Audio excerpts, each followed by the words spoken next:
Hi, I'm Dawn Slade, and I'm going nuts about health. Welcome. Thank you for joining me. Today, I am going to be talking about the topic "It Takes a Village," and I have two guests. One guest is here right now. They both are the founders of Abraham's Promise Incorporated, which is a nonprofit organization, and we're going to talk about what we need to do in order to rebuild our community. But before we do that, well, I'm going to tell you who my guests are. One's here, Mrs. Ann Abraham. She's here, and we're expecting her husband, Barry Abraham. He'll be here shortly. But before we get into that, I wanted to just talk about, what we are trying to do to come up with solutions to the problems in our community. And we are part of a nonprofit consortium. It's called Next Level Nonprofit, and it's a group of nonprofits, about 10 of us. And we meet on a regular basis to make sure that we have the right infrastructure, to make sure that we are doing and coming up with solutions to revive our community, because we all recognize that there's something going on in the community and the community needs some solutions. And I used to always think about, I said, what happened to our community where it's just everything is just not going the way it should? And we all became aware of it a couple of years ago. Well, I became aware of it a couple of years ago when many of the nonprofits applied for a grant, and the topic was, how has the war on drugs affected the community? And that is when the light bulb went off for me, and I was like, oh my goodness, that's exactly what has happened. The war on drugs. And if anybody knows what the war doesn't know what the war on drugs was, the war on drugs was in 1970. Richard Nixon had a campaign called the War on Drugs, and he declared that drugs was the number one enemy. But what happened was they targeted the Black community, and his domestic advisor later came on many years later to say that we knew that it was a lie, that we targeted Black families, we targeted Black people. We knew it was a lie. We knew we could not go into their communities and prevent them from meeting, but we could criminalize them on the news and say that all they're doing is taking drugs. And so that led to the 80s, where you had the very harsh drug sentencing by the administration, which eventually led to the mass incarceration, which led to putting millions and millions of Black men in jail, Black women in jail, and destroying the Black families. This has happened all over in urban communities all over the United States. So it was really kind of that really make you understand that there is something going on that was going on to destroy our community. So now we fast forward to 2026, and we see that we have a lot of issues going on in our community, and we can really trace it all the way back down to this war on drugs and what it did to our community. So we have situations where, our the families have been broken, the families have been interrupted, the educational system is failing our kids. There's a prison pipeline that's sending our kids to jail. But one of the things that I forgot to mention was, when all this was going on, the jail system was privatized. So they privatized the jail system in the 70s. They flooded the community with drugs. They had the war on drugs that ended up having all these harsh sentencing policies that snatch men and women out of the families. So now you have a whole community that used to have strong families. They don't have it anymore.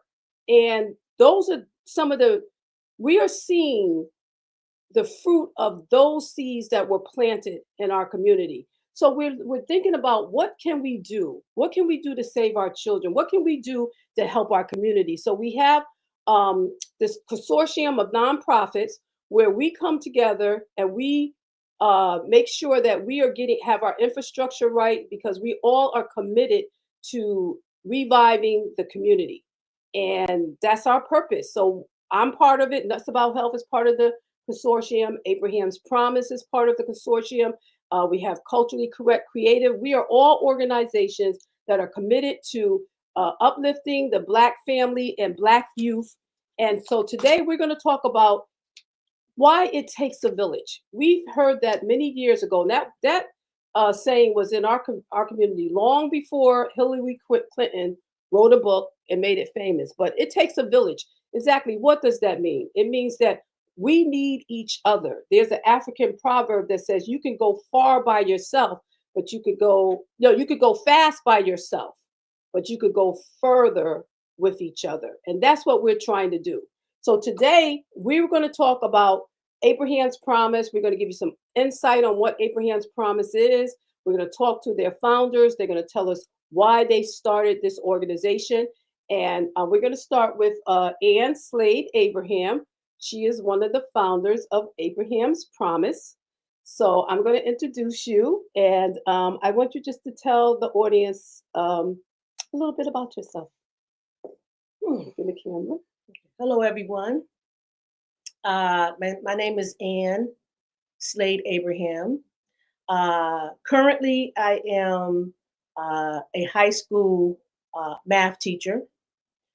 I have a degree in electrical engineering and a master's in science, technology, engineering, and mathematics, which is STEM, STEM. Born and raised in New Haven. Went to an area high school. Worked in the corporate world, and in the early 90s or mid 90s, when all the layoffs and company buyouts were happening, I was a product of that. I remember getting laid off, and I was about to move to DC because that's where I went to college. And I remember I had gotten injured and I couldn't travel. And so I started substitute teaching. And I did that for a while, and I enjoyed substitute teaching. I then got my teacher's license to teach, and the rest is history. So I've taught engineering classes. I've taught math, mainly or mostly engineering and math, but I have taught some science and some technology. So I've done pretty much all of the STEM, science, technology, engineering, and math. I have taught all of those subjects. Okay, where did you go? Where did you go to college? You said you went to DC. Where did you go? I went to Howard University. Graduated from Howard University. And you got a degree in electrical engineering, BSEE, Bachelor of Science in Electrical Engineering. Okay, all right. You're a heavy sister. Mm-hmm. Literally, she's a heavy sister. So you are one of the founders of Abraham's Promise. Yes. Can you tell us what is Abraham's Promise and what is your role in the organization? Well, Abraham's Promise is a program where we teach STEM, life skills, sports, and we collaborate with other nonprofits from the consortium that you mentioned a few minutes ago. So my husband and I, we co-founded it. So I direct the STEM programs. My husband directs the life skills, mentoring, sports programs. So on the STEM side of the program, we concentrate in what you just said, STEM, science, technology, engineering, and mathematics,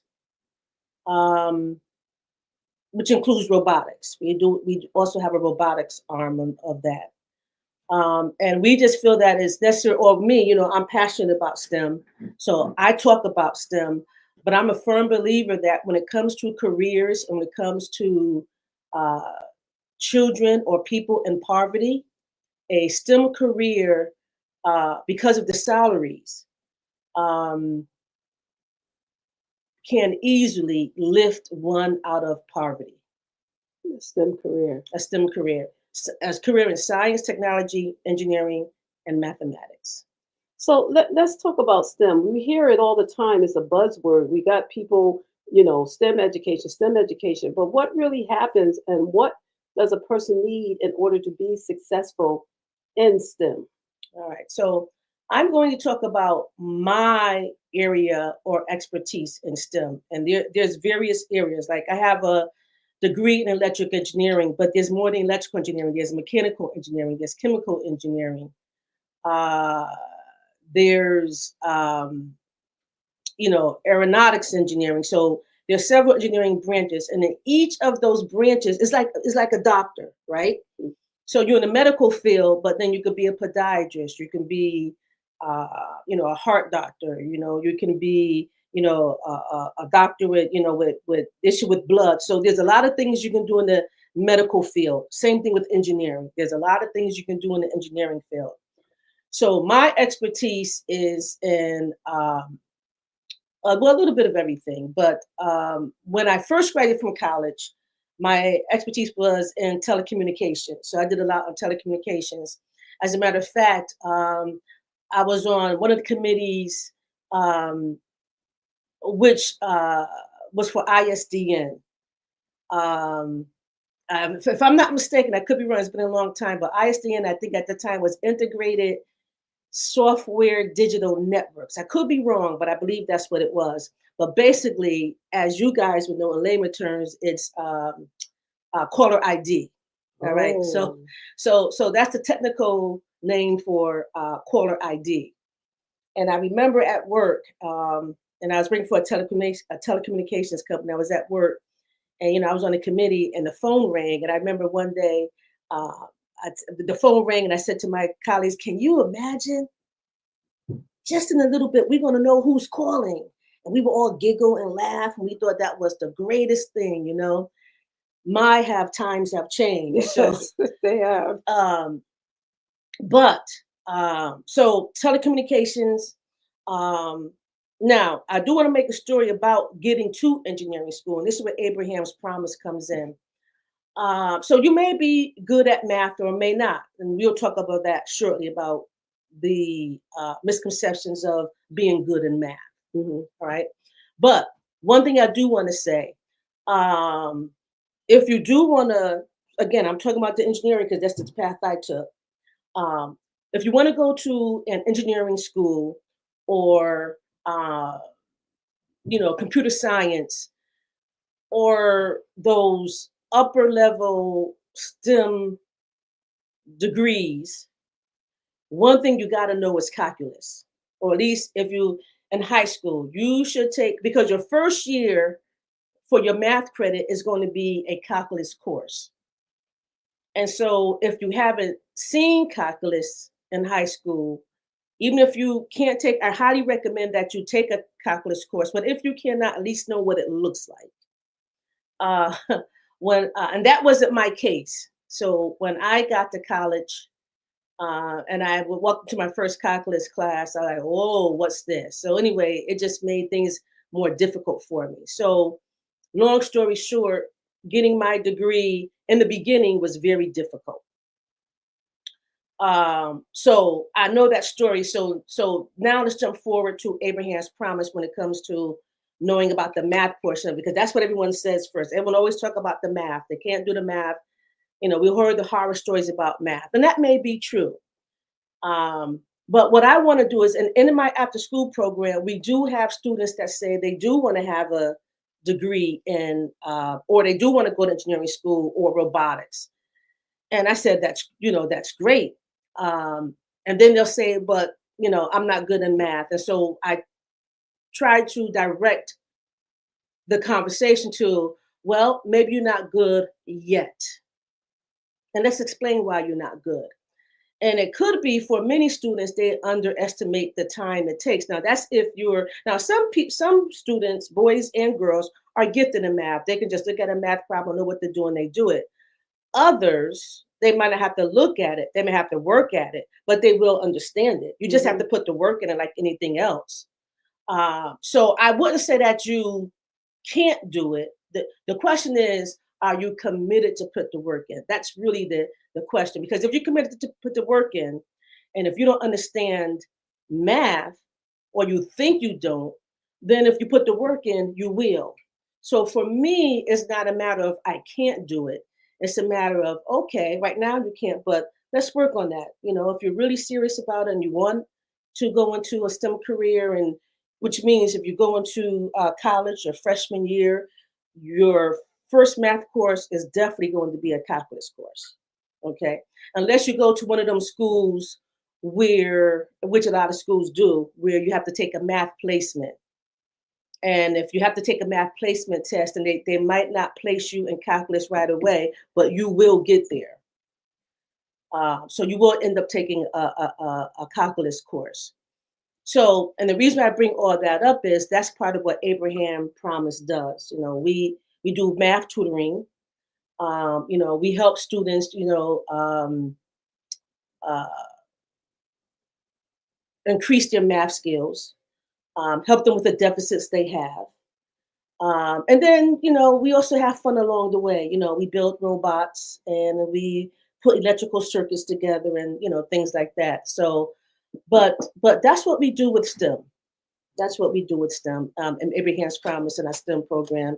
That's one of the things that we do. And, my husband can, when he comes in, he could tell you more about part of STEM that he does with the engineering part of it, where the kids are learning to drive. And he helped with that program. I wasn't part of it, but maybe he can speak on it more.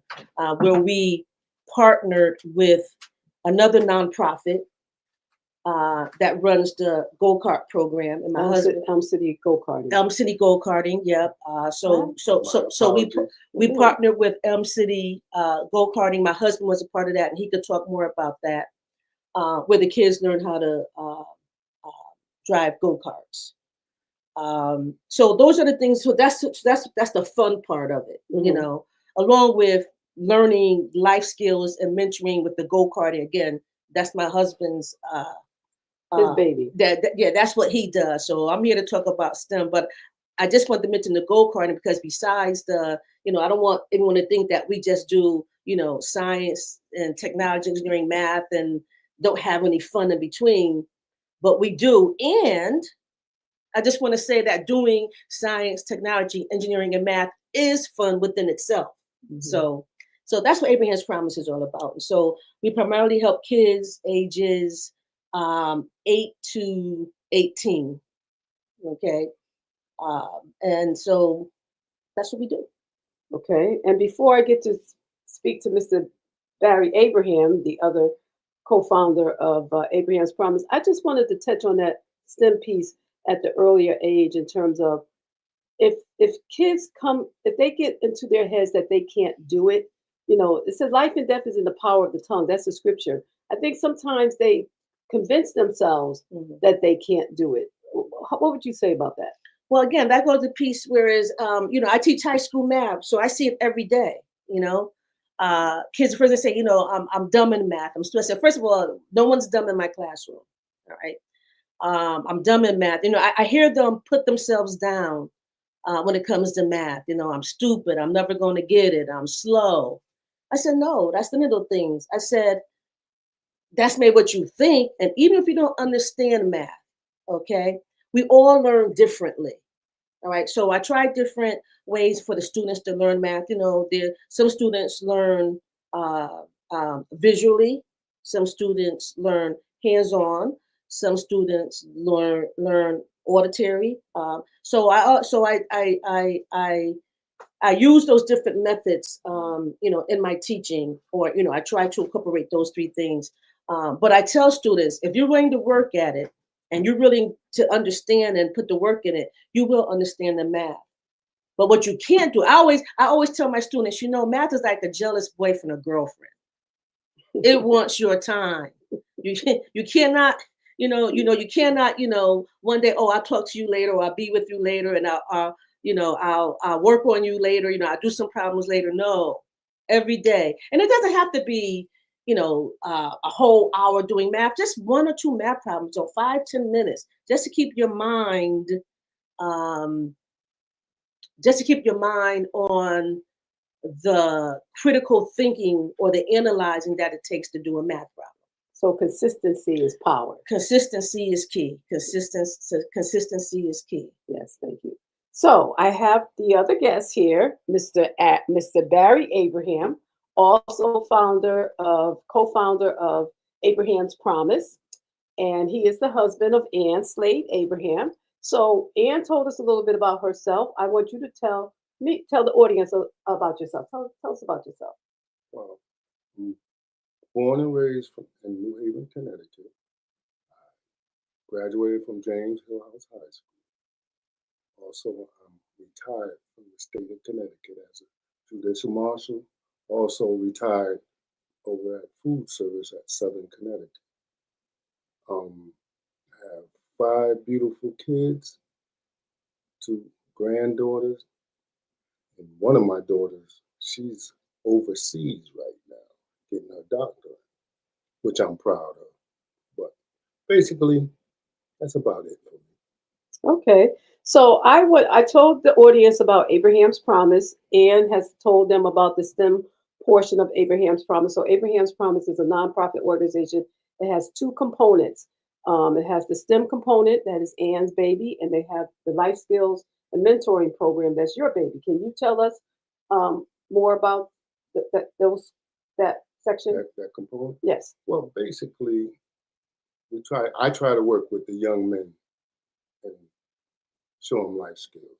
I even worked over at Hill House with Miss Sharon with trying to get it. Supporting pregnant and parenting teams. There you go. And basically, I try to help young men become fathers.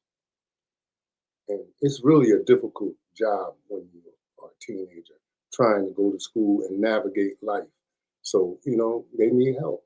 And most people need a village like I did when I grew up. I had a village to help me through my way, especially the man above, he carried me through it as well. But basically, we try to help many kids as we can. And everybody should participate in that, helping kids along the way, because it's really rough out there right now. Mm-hmm. So tell me why you started Abraham's Promise. And I don't know if I asked you, Ann, why you started, but tell me why you created Abraham's Promise. Throughout my career, believe it or not, I worked 4 municipalities. I was a correction officer in New Haven first, correction officer in Savannah, Georgia, sheriff in Savannah, Georgia, and I ended up retiring as a marshal in Connecticut.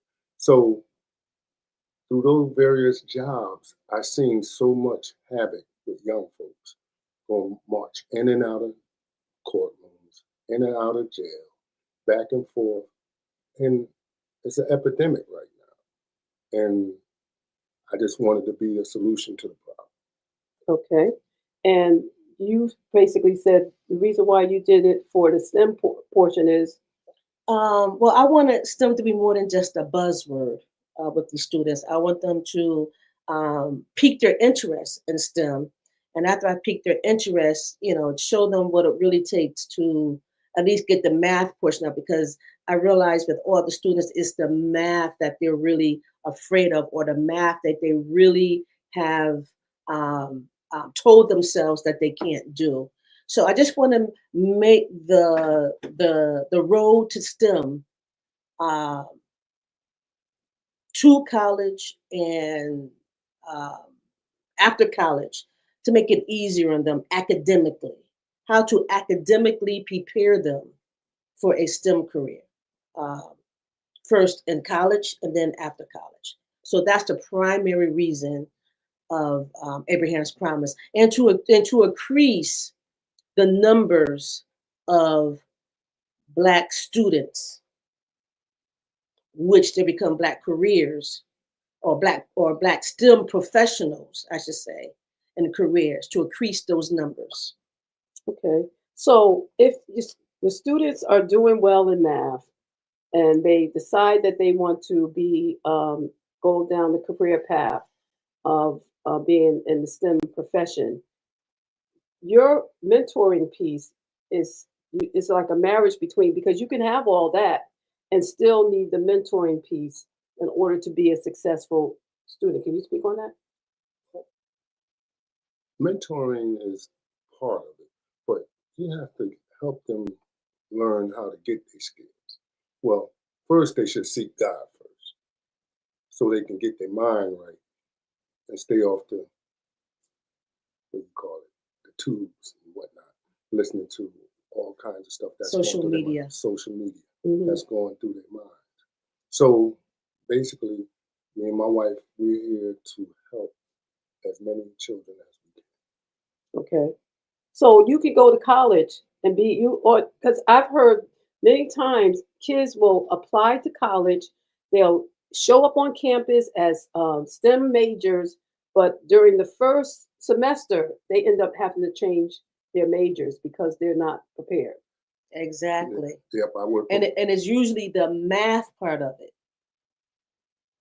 I work over at Southern Connecticut, and I talked to two students last week, and one was having problem with math, and she's saying that it was so hard because she didn't learn it in her early years. So what I told her, I said, your friend over here, she knows it, so now you need to be tutored to her so that you can tutor somebody else. Sometimes you don't get it at first, but if somebody's helping you along the way and you know part of it, that's the key to that. So I'm not saying that you shouldn't learn it early, but if you're getting caught up in that spot, find somebody that can help you. That's like having a village. Right. And again, that's part of, well, that's what you would call peer mentoring. Hmm. See, all comes back to mentoring. Okay. It all goes back to mentoring. So Mhm. you said it takes a village, having a village. You say that all the time. Mhm. You say it takes a village. I had a village. What do you think is the biggest problem now? We talked about how the war on drugs kind of really usurped our communities and our families. What do you think the biggest problem is in terms of providing children with villages today? First of all, you have to get back to the word and you have to get back to church. You don't have enough young people in church so that they can have a village at least at church. So you can have more programs developed inside your community. And the only way you do that is that people feel comfortable around some of the young adults because you have some that's really over the board, but they really want to be advised whether you know it or not.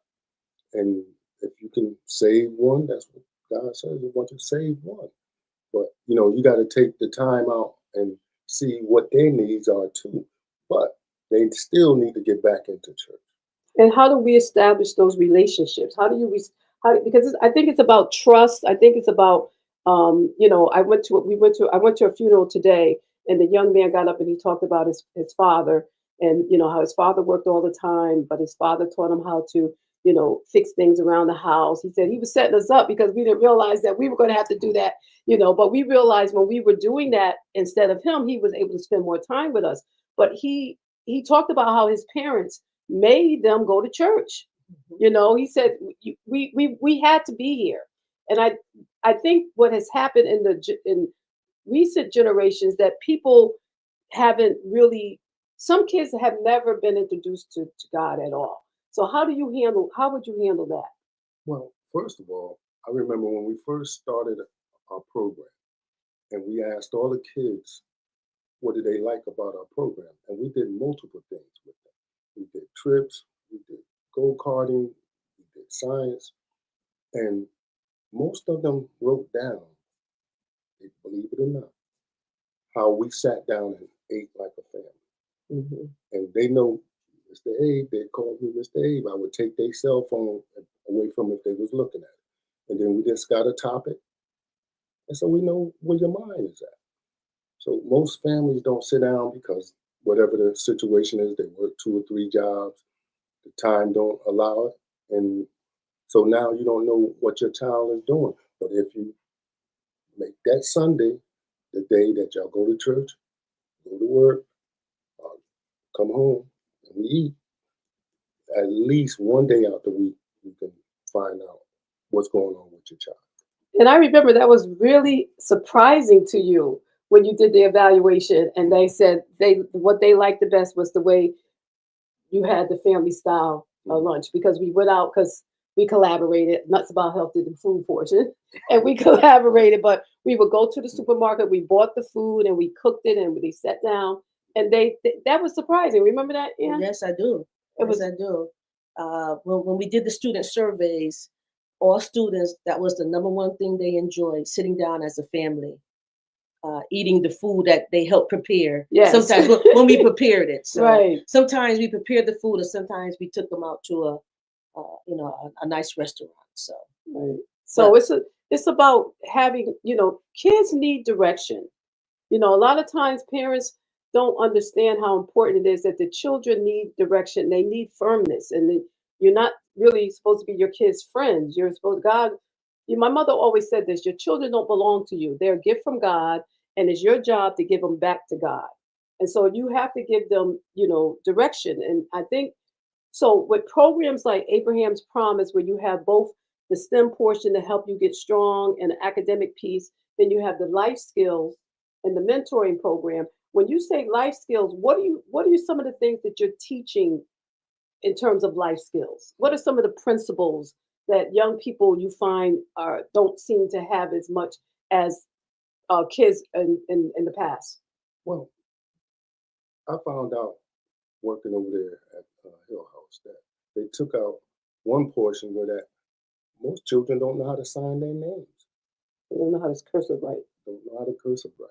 So we try to teach them that. Also, try to just teach them the basics. Have a saving account, banking account, so that when you do start working, when you're given a summer job, so you know how to cash your check, you know how to save your money. Just simple things like that. And you just a lot of people take it for granted that these kids know these things. So most children are not gonna come out with it because they don't want to feel like they're dumb or something.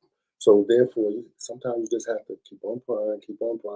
Then that shield will come off. That shield will come off, and then you work your way in with them, and then finally, I got some success stories. So I just keep on plugging. Mm-hmm. Do you want to say something? No. Okay.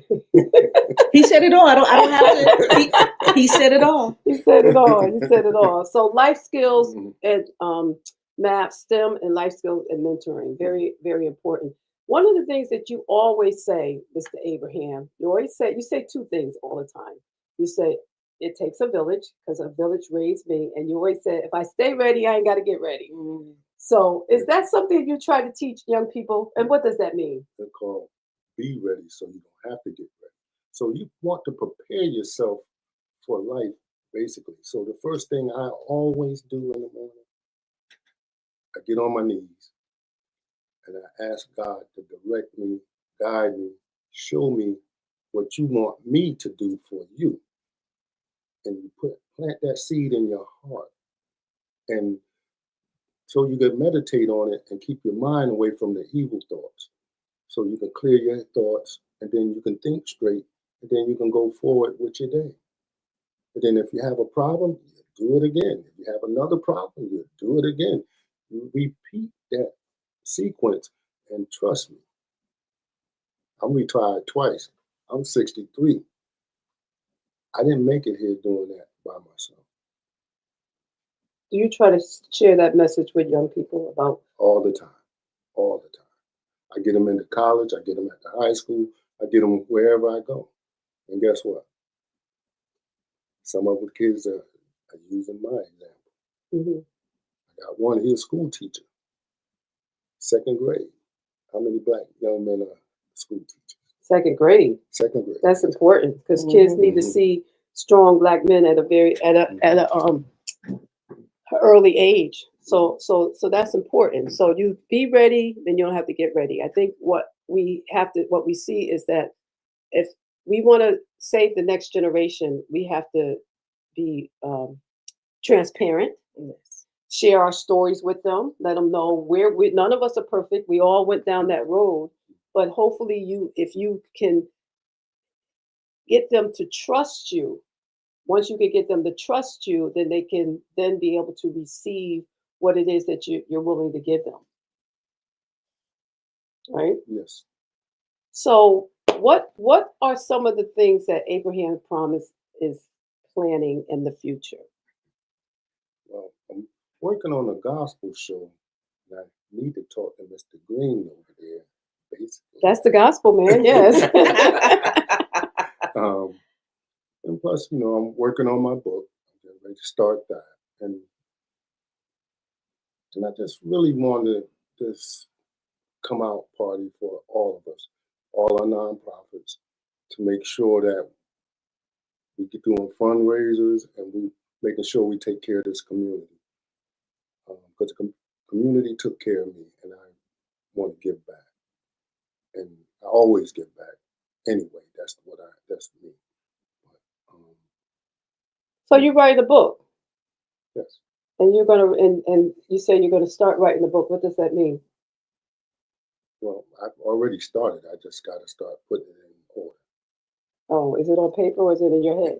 It's on paper. It's on paper. Yeah, It's on paper. yeah, Okay. yeah. It's just my biography. It'll be okay. I just want people to understand, how I grew up, and I know times are different, but if I can help any young man to navigate through this, that that's my prize. Well, I think everybody has a story. I think everybody should write a book. I think we think that only celebrities, Mhm. these celebrities are no more important than us. There's a scripture in the Bible that said God is no respecter of persons. Mhm. He respects faith. He respects, so we all have a story and we all have an assignment. And whatever my journey is, my journey can help somebody else. Your journey can help somebody, and your journey can help somebody. So I think it's fantastic that you want to write a book and that you're going to sit down. And what is your writing process going to be like? Are you going to write it at home? Are you going to what do you think you're going to do to start getting this Well, book in order, as you I'll, said? I'll be all over the place, but I don't want everybody to know where I'm gonna be at. So it's private. I want to keep it private. You want to keep it private. Yeah, until it's done, then I'll put it out. Okay.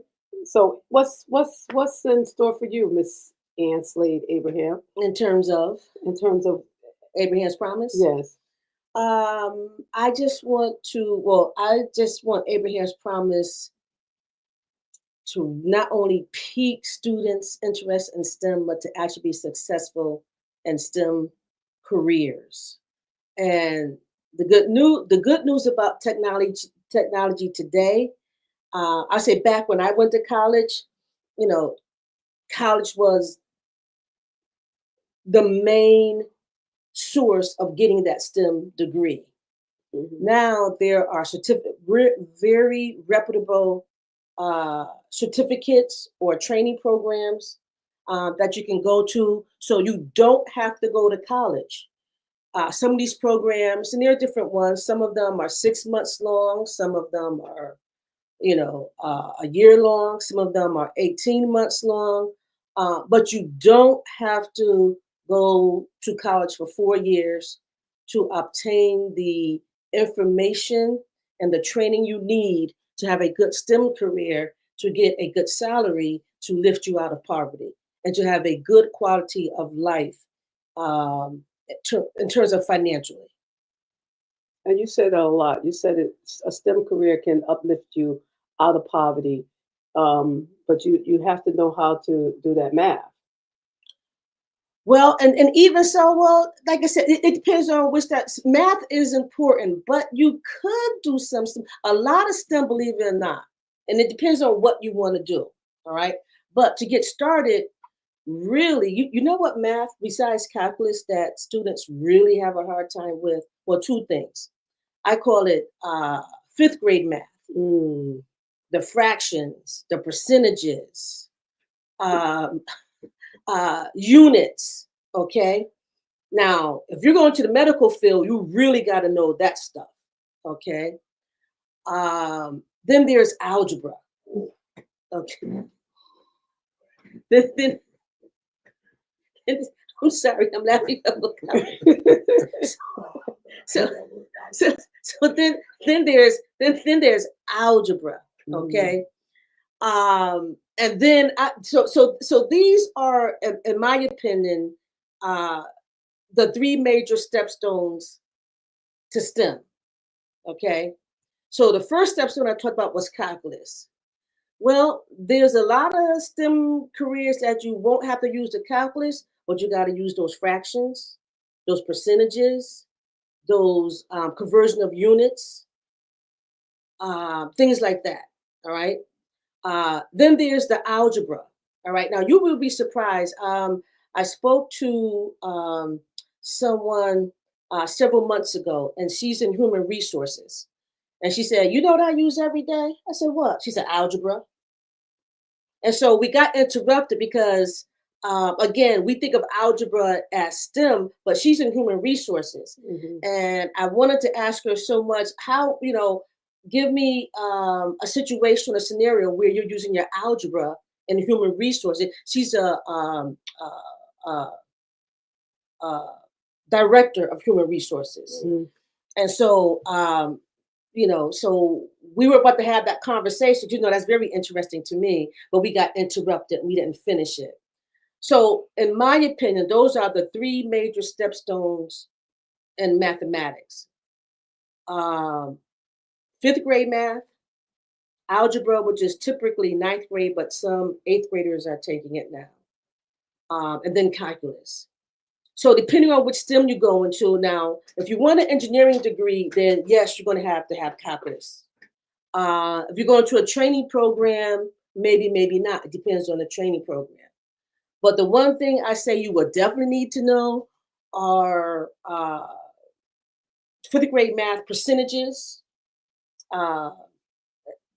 multiplication, division. For instance, stats.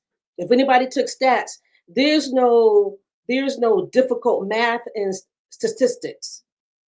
But you got to know when to add. You got to know when to subtract. You got to know when to multiply. You got to know when to divide, because pretty much that's all stats is. It's just adding, subtraction, multiplying, and dividing.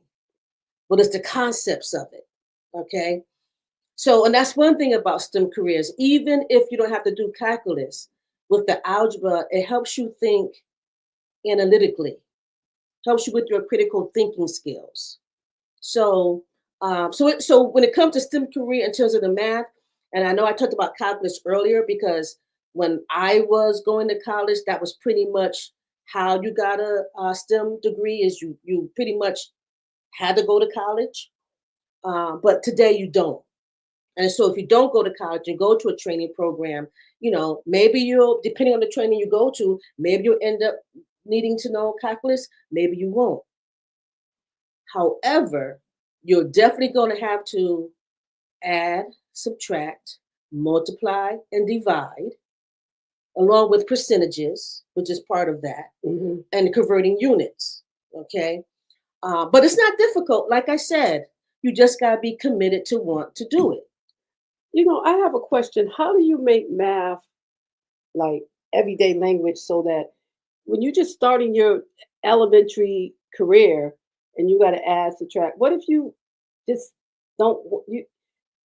I think a lot of people have that phobia. They get that phobia really early. And so then if they do that, because when we were growing up, we had to learn our multiplication tables and we knew them. I mean, if I asked you what 6 times 6 is, you could tell me it's 36. You can't forget what you know. No. But I think what is happening is a lot of these kids are not getting to that point. Well, I believe, first of all, if you're teaching a child and they have a hard time with a mathematical concept, I believe if you can't relate it to money. I don't know what it is about money, but whether you can read or write, everyone knows how to count money. And so, believe it or not, as a high school teacher, I have many students who have problems with decimals, right? And so, in the beginning of the year, one problem I usually I'll put like 3 decimals or 2, and I'll say, something like 11.25 or 11.34. which number is greater? And they really don't know, and it's silence, and I wait. They don't know. They don't know. So after some waiting time, as a teacher has, then I said, okay. And then I put dollar signs in front of it. Now they know the answer. Okay. Because now they know this is $11.24 and $11.35. And know that $11.35 is more than $11.24. So for me as a teacher, when I teach decimals, first I give them the decimals, but then when they don't get it, and then I transfer the decimals into money, because that's what money is. It's decimals. Then they begin to understand it. So as a teacher, I try to get things that are important to kids. So for instance, when it comes to decimals, I use money. When it comes to like certain projects or something that I'm trying to get them to learn, I use something with a cell phone. Okay, kids love their cell phones. When we talk about rates, and if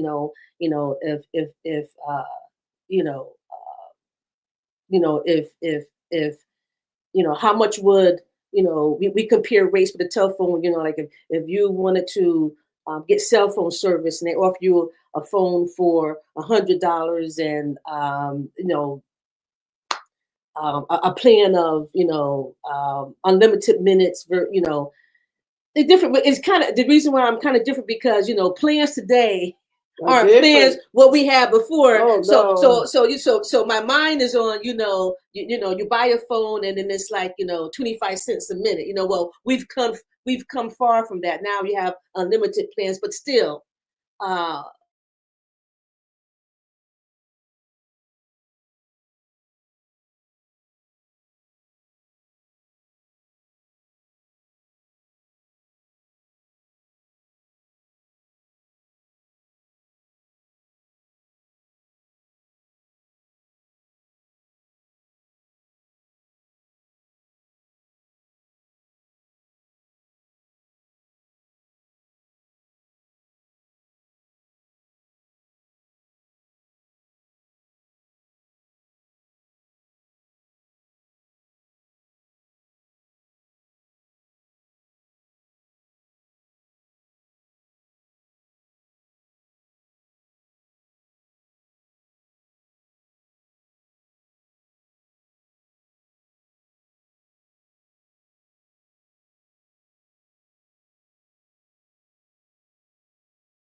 Maybe some kids do and some don't.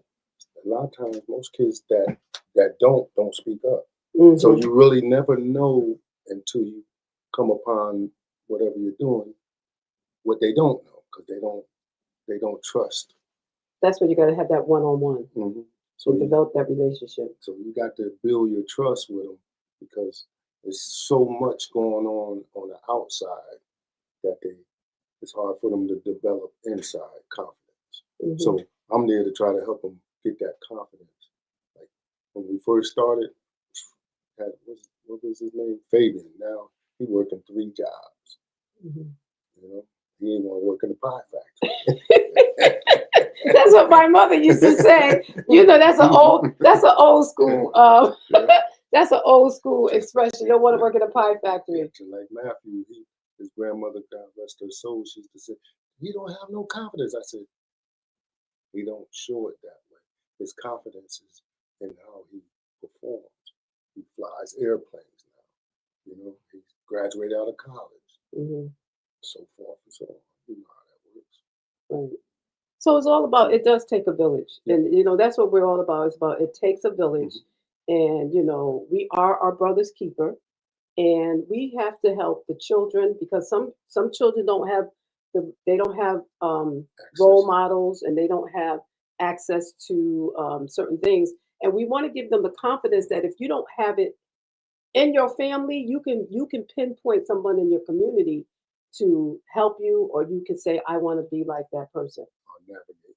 Yes. Mhm. So we appreciate you two coming together with Abraham's promise, taking your passion as a math teacher, taking your passion as, seeing young men, being marched into the judicial system and trying to give them an alternative, because you had many conversations where you realized they just didn't have anybody to show them anything. And it's all about every choice you make has a consequence. I was speaking to Mr. Green about that earlier today. It's about your decisions. You need whatever you choose to do. You have a good. You can have a you can have a good decision, or you can have a bad decision. But whatever you decide, you're going to have a outcome. Correct.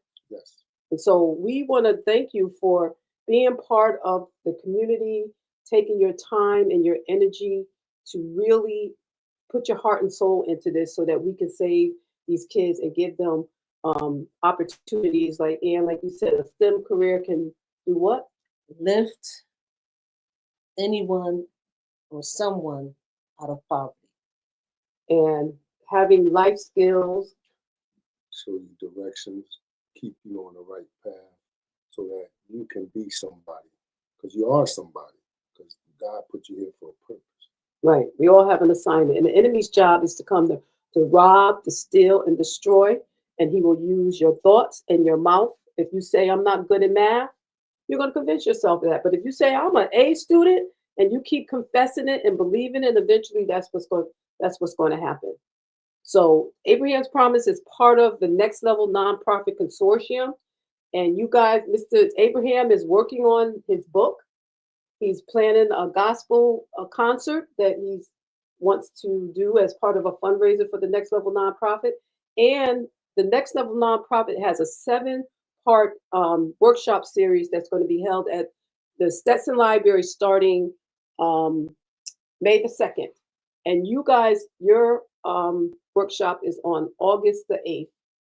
And that's a workshop where you're going to be showing how to be a successful STEM student at the Stetson Library, August the 8th from 2 until 4.